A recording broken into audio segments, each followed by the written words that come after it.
उसी तरह भगवान साल में 2 बार पृथ्वी के समीप आते हैं देखने के लिए। लोग समझते नहीं है, सनातन धर्म की गूढ़ता को लोग जानते नहीं हैं। आज नवरात्रि में केवल माता जी की पूजा नहीं होती, इन नवरात्रियों में आप जिनकी पूजा करेंगे उनकी पूजा सिद्ध हो जाएगी। ये नवरात्रियों की महिमा है। ये नवरात्रि में जो 9 दिन होते हैं ये ईश्वर की तरफ, ईश्वर इस समय पृथ्वी के बिल्कुल करीब होते हैं भक्तों की पुकार सुनने के लिए। कुल मिला के ये कहें कि जैसे गर्मियों की छुट्टी में आप लोग मन बना लेते हैं चलो घूम आवें, अब बच्चों की पढ़ाई लिखाई नहीं है चलो थोड़ा कहीं घूम आवें, तो कोई कहीं कोई कहीं गर्मियों की छुट्टी में लोग निकल जाते हैं। उसी तरह भगवान साल में 2 बार पृथ्वी के समीप आते हैं देखने के लिए कि भक्तों का क्या चल रहा है। तो 9 दिन का भगवान छुट्टी का टाइम निकाल के 9 दूनी 18, साल में 18 दिन, नवरात्रि के 9 दिन ये, नवरात्रि के 9 दिन वो। इन नवरात्रियों में विशेष रूप से कौन? माँ अपने बच्चों को देखने आती है कि मेरे बच्चे कैसे हैं। हम सभी कौन हैं? बच्चे हैं। किन के बच्चे हैं? माँ। कौन है वो हमारी माँ? कौन माँ? कौन माँ? कोई कहे अम्बे माँ, कोई कहे दुर्गा माँ, कोई कहे लक्ष्मी माँ, कोई कहे भद्रकाली माँ, कोई कहे काली माँ, कोई कहे चंडी माँ। तो ये बताओ देवियां कितनी होती हैं?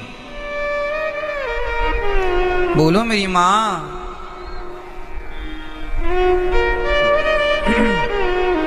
देवियां 9 नहीं होती मेरी माँ, और ना 10 होती। फिर तो 52 शक्ति पीठ हैं, तो 9 ये गिन लो, फिर 52 वो भी गिनो।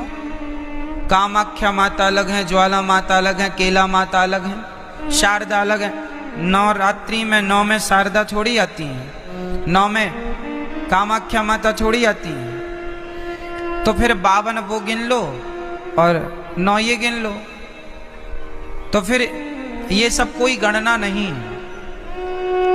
गिनती क्या है वो हम आपको नवरात्रि की सच्चाई आपको बताएंगे। एक्चुअली हमारी माता एक ही माता है, एक ही माता है। कौन सी माता? हमारी सबकी एक ही माता है, जिन माता का नाम है लक्ष्मी माता। उन्हीं लक्ष्मी माता का एक नाम है दुर्गा। जैसे पानी और नीर और जल, कितने नाम हो गए? 3 नाम हो गए, नाम 3 हो गए, पर बात एक ही है, तत्व एक ही है। आप कहेंगे पुष्प, सुमन, फूल, एक ही ना बात है? क्यों जी? सही है। जैसे किसी एक वस्तु के पर्याय अलग होते हैं, पर्यायवाची हैं ये। आकाश को हम गगन भी कहते हैं, आकाश भी कहते हैं, अंबर भी कहते हैं, बहुत सारे पर्यायवाची मिल जाएंगे आपको। उसी प्रकार जैसे पुष्प के अनेक पर्यायवाची हो सकते हैं और होते हैं, सूर्य के अलग पर्यायवाची होते हैं, सूर्य है, भास्कर है, आदित्य है ना, भौमाय न भौम है, सब सूर्य भगवान के नाम हैं। जैसे सूर्य भगवान के 12 नाम हैं, जैसे पुष्प के अनेक नाम हैं, उसी प्रकार से देवी एक है, माता भगवती लक्ष्मी। उन लक्ष्मी को कोई दुर्गा कहता है, कोई भद्रकाली कहता। प्रथमम शैलपुत्री चा, आज शैलपुत्री की पूजा होती। शैलपुत्री मतलब माता पार्वती। शैल मतलब पत्थर की बेटी अर्थात हिमालय की बेटी। प्रथमम शैलपुत्री चा, द्वितीयम ब्रह्मचारिणी। कल ब्रह्मचारिणी मैया की पूजा होगी। ये ब्रह्मचारिणी मैया कौन है? कल दूसरे नंबर पर जो ब्रह्मचारिणी मैया है वो मैया है वैष्णवी मैया, जो ब्रह्मचारी रूप में आज भी ब्रह्मचारी है ना माता जी, विवाह नहीं हुआ उनका। प्रथमम वैष्णव माता जी ब्रह्मचारी रूप में है। तो पहली पूजा पार्वती माँ से स्टार्ट होती है और दूसरी पूजा, तो देखो चाहे आप शैलपुत्री कहो या ब्रह्मचारिणी कहो, तत्व एक ही है, वो एक ही तत्व है, लक्ष्मी तत्व। भाई ये बताओ, आपकी बेटी को क्या कहते हैं आप? बोलो। बेटी नहीं कहते आप कहते हैं हमारे घर लक्ष्मी आई है, हाँ या ना? अच्छा, आप अपनी बेटी को लक्ष्मी कहते हैं, तो आप लोग अपनी बेटी को क्या कहते हैं? आप भी अपनी बेटी को लक्ष्मी। मतलब इस धरती में चाहे बेटी हो, अरे हमारे भारत में बहुओं को भी लक्ष्मी कहा जाता है। जब घर में बहू आती है तो हमारे यहाँ कहते लक्ष्मी के पांव पड़ते ही घर में सब मंगल हुआ है। क्यों? हमारे यहाँ बेटी को क्या कहते हैं और बहू को क्या कहते हैं? और माँ क्या होती है? बोलो, माँ क्या है? माँ भी लक्ष्मी है। सही है।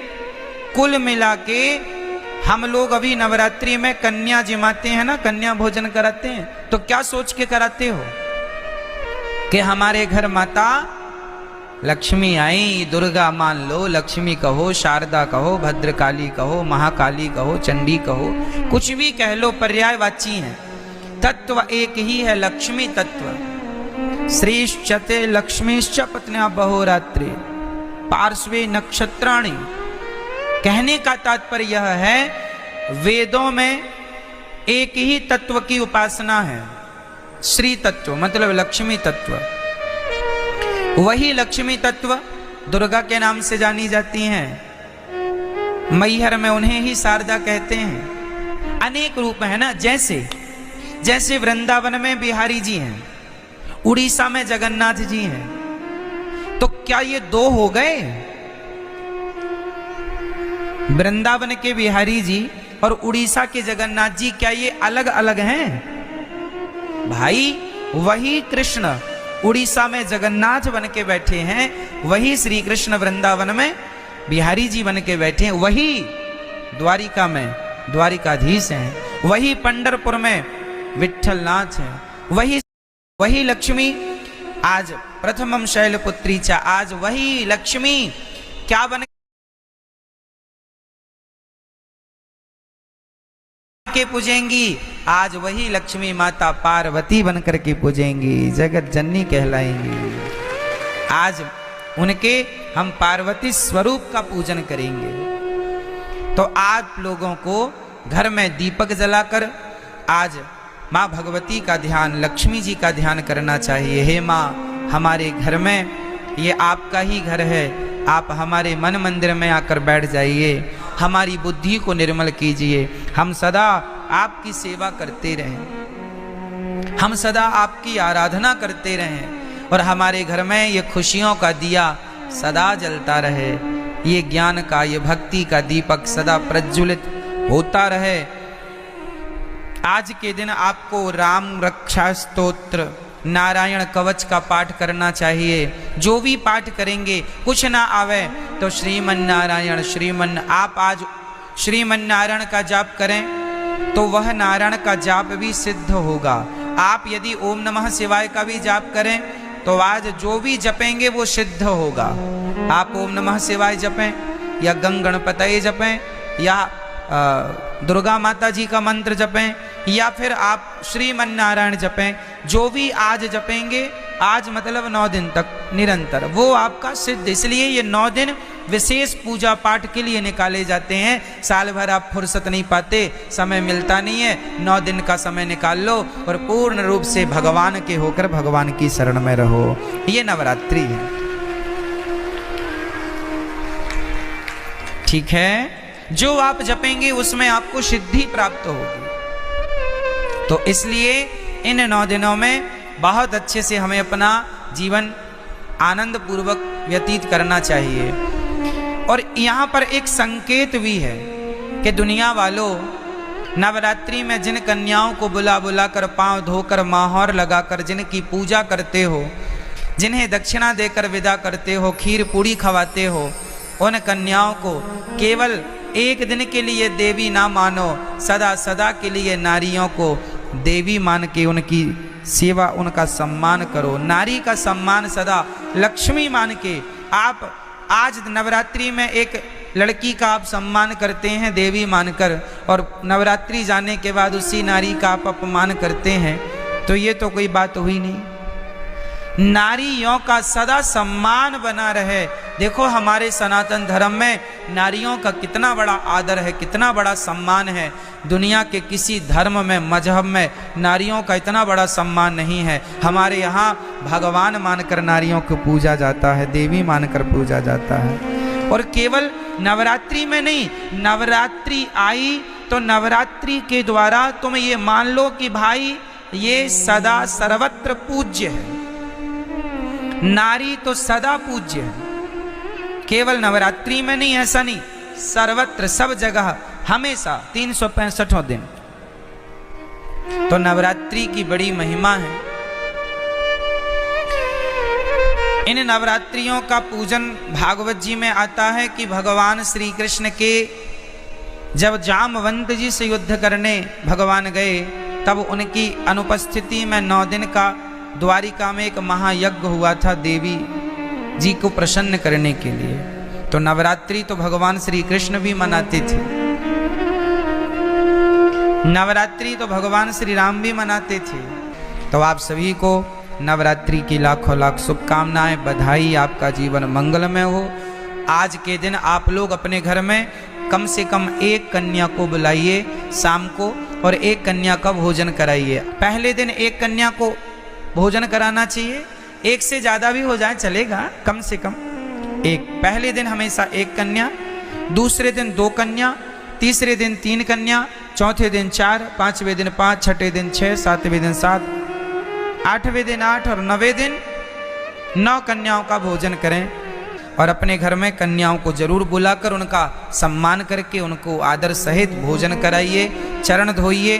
और यदि कन्या ना मिले तो कोई बात नहीं, अपनी माँ के चरण धोकर अपनी माँ को श्रद्धा से भोजन कराओ, ये सोचकर कि ये भगवान है, माँ है। माँ आपके घर में कन्या ना हो तो माँ तो है, तो माँ की चरण धोकर माँ का सम्मान कीजिएगा, ठीक है। ये नवरात्रि में देवी का पूजन, तो देवी तुम्हारी माँ देवी नहीं है क्या? क्यों? माँ से बड़ी कोई देवी है? इसलिए अपनी माँ, माता जी घर घर बिठाते हैं, हर गली चौराहे में माता जी बैठती हैं ना। हम कहते हैं कि आप मिट्टी की माता जी बनवा के बिठाते हैं, अच्छा है, सम्मान कीजिए, श्रद्धा रखिए, अच्छा है, सब ठीक है। पर वो माता जो मिट्टी की बनी है, उन माता में श्रद्धा तो रखिए, पर उनसे ज़्यादा उस माता में श्रद्धा रखिए जो परमात्मा ने बनाई है, जिसे आप अपनी माँ कह के बुलाते हैं। माता, उसका तो असली नाम माता ही है, माँ है। विडंबना तो ये है कि आज लोग मंदिरों में जाके माता जी को तो जल चढ़ाते हैं, माता जी की जय जयकार करते हैं, पर खुद की माता जी भूखी मर रही हैं, खुद की जन्म देने वाली माता प्यासी मर रही हैं, और आप जय माता दी के नारे लगा रहे हैं। इससे फायदा क्या है ये बताइए।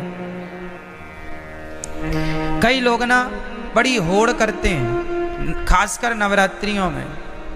क्या होड़ करते हैं कि उन्होंने भंडारे में 50,000 खर्च किया, हम 1 लाख का भंडारा करेंगे। उस कॉलोनी में 2 लाख का भंडारा हुआ, हम 3 लाख का भंडारा करेंगे। क्या होगा इससे? तुम देवी को खुश कर लोगे? अरे ये ना देखो कि भंडारा कितना बड़ा करना है। ठीक है, जरूरतमंदों को भोजन कराना जरूरी है, ठीक है, कराना चाहिए, अन्नदान श्रेष्ठ दान है। पर ये मत भूलिए कि आप अपनी 50,000 का भंडारा तो आप करा रहे हैं, सबको खिला रहे हैं, पर खुद की माँ बुढ़ापे में अलग बनाकर खा रही है, तो आप कौन सी देवी को खुश कर रहे हैं? क्या आपके इस व्यवहार से आपकी खुद की माँ भूखी मर रही है और आप सबको भरपेट भोजन कराएं, क्या आपके इस व्यवहार से माँ भगवती प्रसन्न हो जाएगी? इसका विशेष ध्यान रखना चाहिए। और हम सभी को इंसानों को भगवान मानना चाहिए। किसको भगवान मानना चाहिए? हमारी माँ भगवान है, हमारे पिता भगवान है, हमारे पति भगवान है, हमारे गुरु भगवान है, हमारे अतिथि भगवान है। जो इनमें भगवान का दर्शन कर लेगा वो फिर पत्थरों में भी ईश्वर का दर्शन कर लेगा। जो इंसानों में ना कर पाया वो पत्थर कभी नहीं पूजता रहे, झूठा पूज रहा है, झूठे ही है ना। कबीर जी लिखते हैं कि पाहन पूजे हरि मिले, पाहन मीन्स पत्थर होता, पाहन पूजे हरि मिले तो मैं पूजू पहाड़, तासे तो चक्की भली जो पीस खाए संसार। पत्थर ही पूजना है तो तुम्हारी चक्की भी पत्थर की होती है, उसी को पूज लो, क्योंकि वो तो कम से कम तुम्हें आटा देती है पीस के। पत्थर ही पूजने हैं तो चक्की को क्यों नहीं पूजते? तो पत्थर पूजने की बातें नहीं है हमारे सनातन धर्म में। हमारे यहां मंदिर बाद में बने हैं। सनातन धर्म की गहराइयों को समझना पड़ेगा। कई लोग कहते हैं सनातन धर्म में तो पत्थर की पूजा होती है। ना जी, हमारे यहां पत्थर की पूजा नहीं होती। किसकी पूजा होती है वो मैं आपको आज स्पष्ट कर देता हूं। सुनो, हमारे वेद कहते हैं, पहला वाक्य है मातृदेवो भव, पितृदेवो भव, आचार्य देवो भव, अतिथि देवो भव। ये 4 वाक्य वेद का पहला मंत्र है। ये वेद यहां से शुरू होते हैं। पहली आज्ञा वेदों की क्या है? मातृदेवो भव, मां को भगवान मानकर सेवा करो, ये वेदों की पहली आज्ञा है। पिता को भगवान मानकर उनकी सेवा करो, ये वेद की दूसरी आज्ञा है। अतिथि को भगवान मानकर सेवा करो, ये तीसरी आज्ञा है। और गुरु को भगवान मानकर सेवा करो, ये चौथी आज्ञा है। अब सोचो, ध्यान से समझना, जो व्यक्ति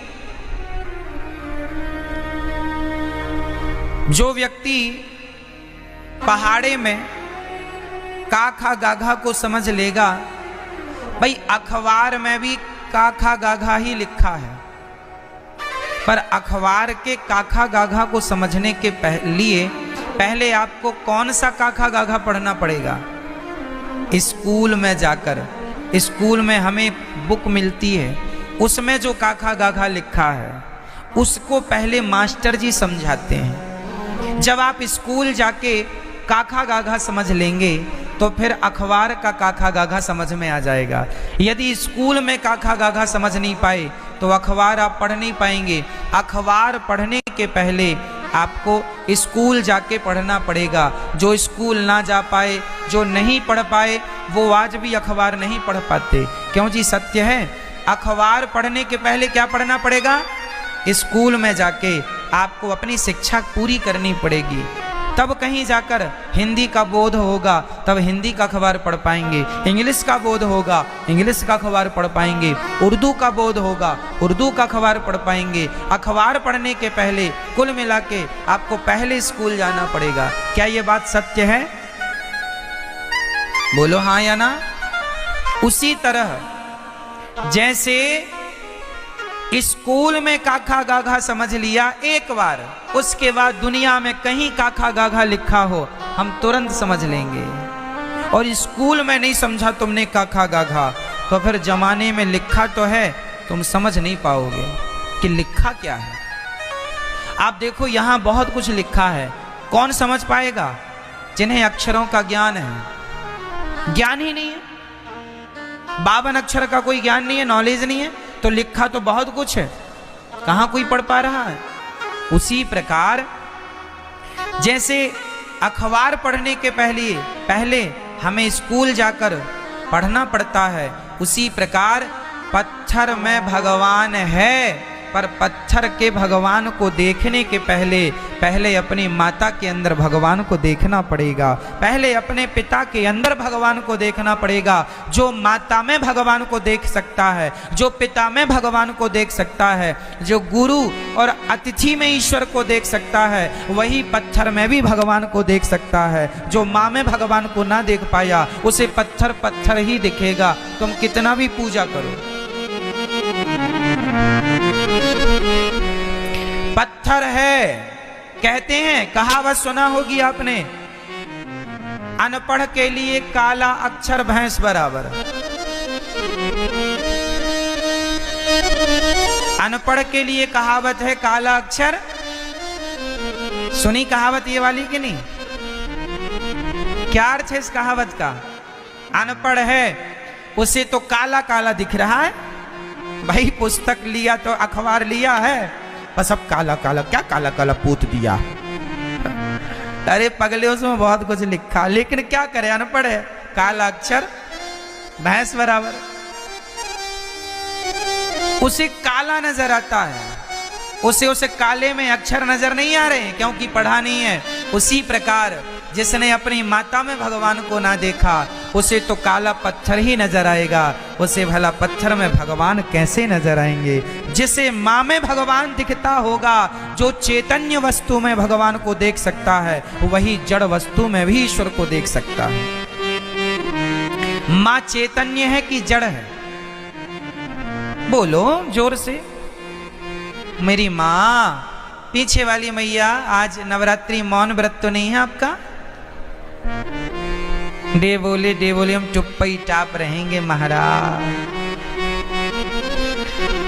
माँ चैतन्य है या जड़ है? जोर से। और पत्थर चैतन्य है या जड़ है? माँ चैतन्य है जबकि पत्थर जड़ होता है। तो जो व्यक्ति चैतन्य माँ में ईश्वर का दर्शन कर सकता है, जो चैतन्य में भगवान को देख सकता है, वह